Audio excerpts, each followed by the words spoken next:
Guess who got himself a new studio? Come have a look.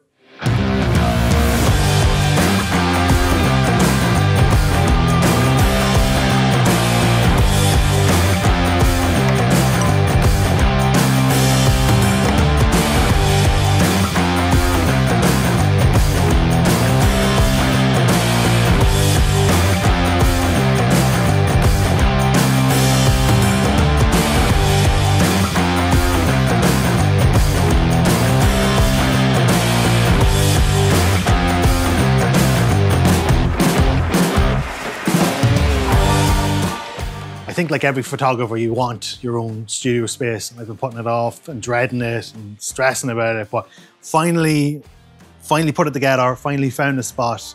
Like my eyes were opened with how expensive it is for rent, but finally found somewhere that I can afford. And this is now mine for the next year. This is now my space. Let's do a quick studio tour, show you what I've done with the space, how I'm thinking about how to work it, from my experience of going into different places, having to load in, and just the convenience that owning your own studio would bring to me and my workflow. So it's not perfect. If you have suggestions, please put them in the comments. I'd love to hear them, but this is what I've done so far. Right, we'll start at the front door. And first problem, where do you put your light stands? Where do you put your tripods?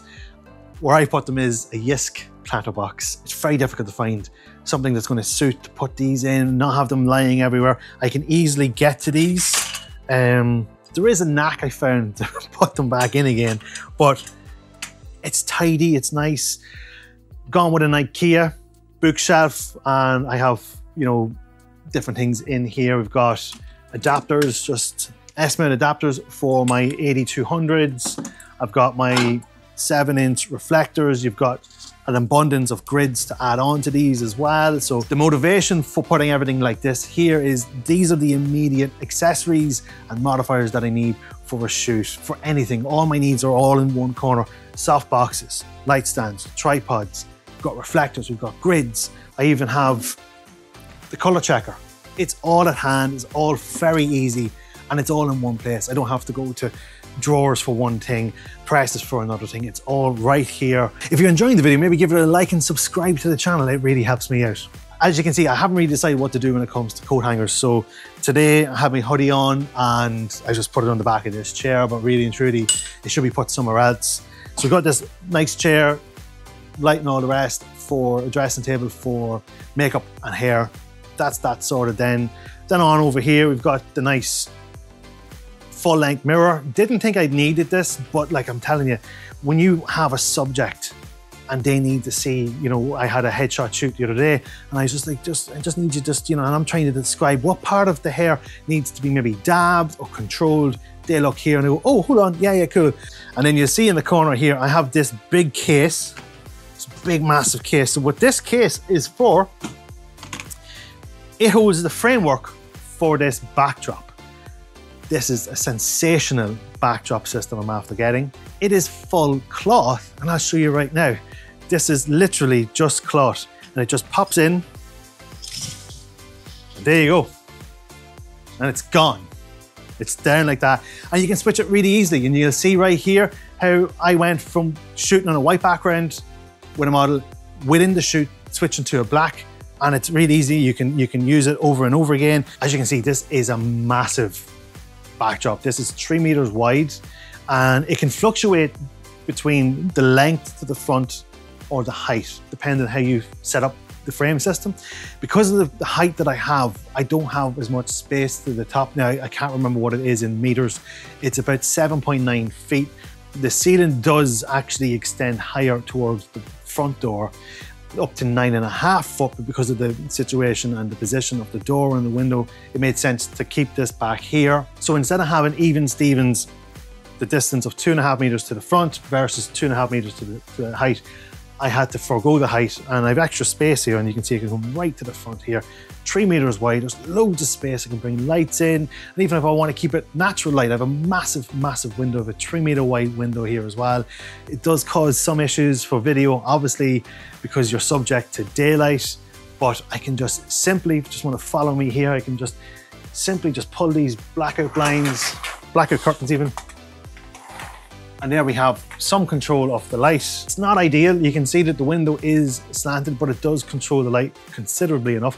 I do have bright lights here in the ceiling, and you know, when you turn these off, you do get a nice dark scene. So this is what it looks like when I have all the lights off. It's still not overly dark. The room could be darker, but I don't really intend on doing much video. I am a photographer over a videographer. I will do some video, but usually in products, you're going to be shooting at f11, not f2.8.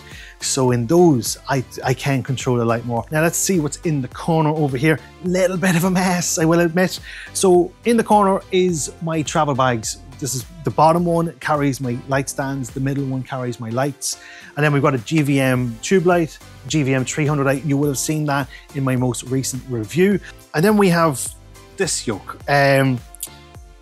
I had to figure out some way to hold backdrops. I used to carry them in a portfolio, which the problem was you couldn't really see what you had. And at least now I can get clients to come over and they can come and, you know, for products, and they can say, I want to have the concrete, put that back in again. Maybe they want to go for the marble, whatever, you know, you can easily pick out. If you need a white bounce card, you can get that. It's more about having it quick to hand than actually tucking it away. Previously, it was just about tucking it away at the home studio and having it available to be put into the van. Now I can have it on display. I have my drawing board, I have all these different backdrops, quick to hand, come in, get set up really quickly. So really liking this. It's not the sturdiest of things. It's just literally there to hold them in place.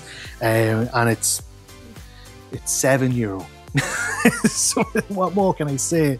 And then we come to this. This was my present to myself for the new studio. I've always been using just cheap €50, €60, €100 light stands, and I've been wanting to get a C-stand for a long time, but being on the go doesn't really sell too much to get C-stands. They're cumbersome, they're heavy. This is heavy. It does have a 7 kilo counterweight on it currently, so if I was to lift this with it all included, like, there's a good bit of weight to that. I did opt for the upgraded head to this. So this section here is not actually part of the C-stand. So the C-stand did come with its own boom arm, and then this is the upgraded version. This is the Amberfill one.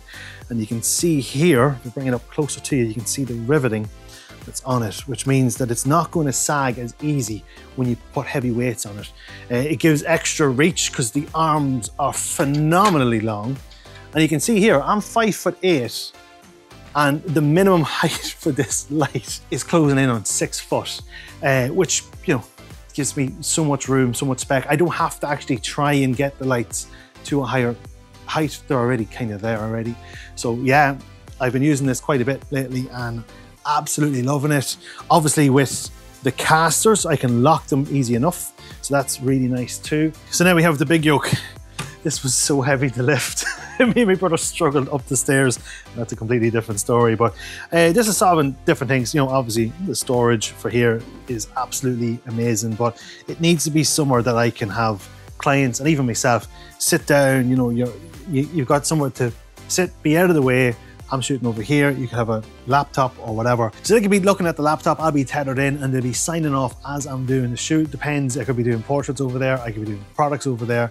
And it just means it cleans up that area that I have plenty of space for me not to trip over people. It's not the biggest space. You have to be careful and wise how you have people sit. I have these nice piano stools that my parents gave me. They're not using these anymore, so that's great. And we have different storages. So top one here is for audio needs, and all of these are in a mess because these are actually been used. This isn't the case of having it nice and neat. This is just, you've that much stuff. In here is all of my camera accessories, mounts, endless supply of mounting options are all kept in here. And if I have an overflow, it can kind of go somewhere else, but mainly a lot of the stuff gets held in here. And then the other two are a little bit of a mess. Maybe we won't show those.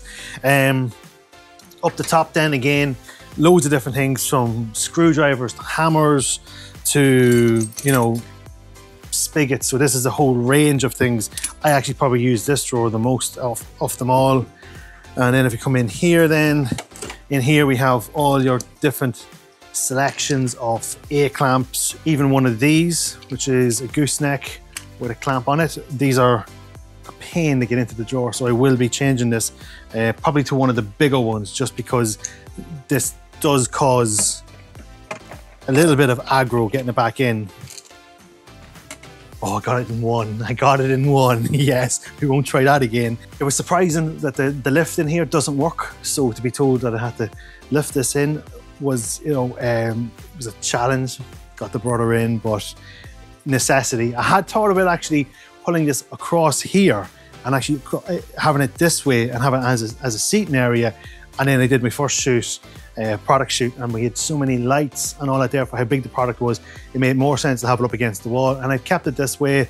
It's nice, you know, it's just, it's functional, it's out of the way, and I can still get to everything I need. You know, people can still sit here, and then I can come up here.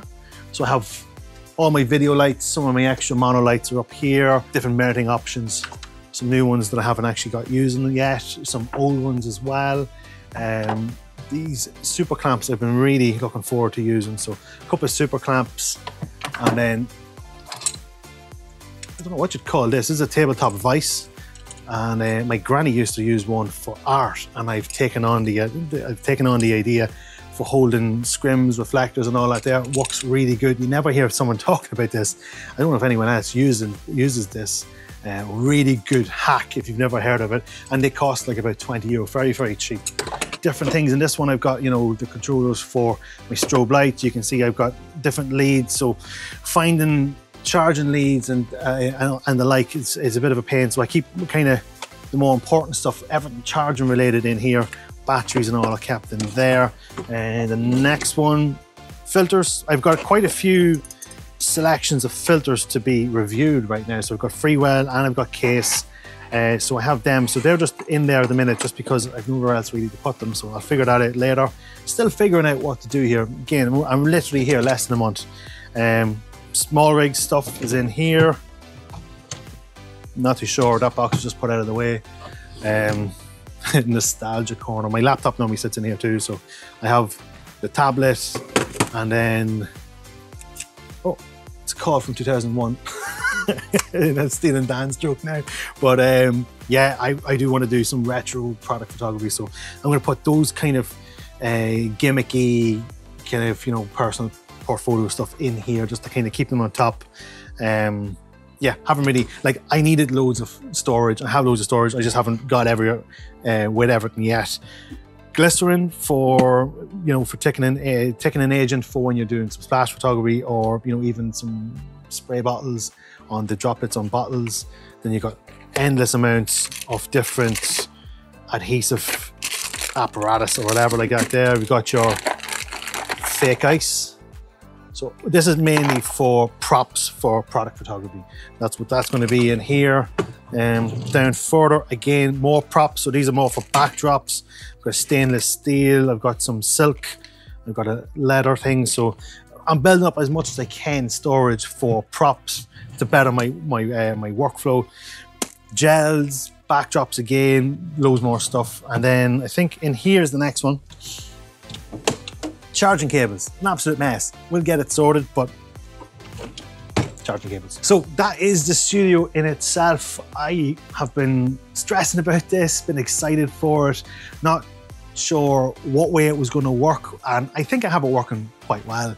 One thing you will notice as well from all the walls is, unlike at home where I had all that acoustic foam on the walls, I have nothing on the walls here, and there's a little bit of slap back. It's not too bad. I could probably treat that wall a little bit, maybe a little bit here, and I've heard an echo back there, but primarily for the room sound that's in it as it is, it's not too bad. So I don't know, I'm not really looking to do a lot of video. I'd rather more focus on photography going forward in my career, but you know, with social media pushing us all towards video, who really knows? So I may have to look about doing some sound treatment. I hope you've enjoyed this, hope you got something from this. If you did, give the video a like, maybe subscribe to the channel and ring that bell to get notified every time I post up a new video. Find me on all the social medias under Mark Duffy Photography, and until the next time, later gators.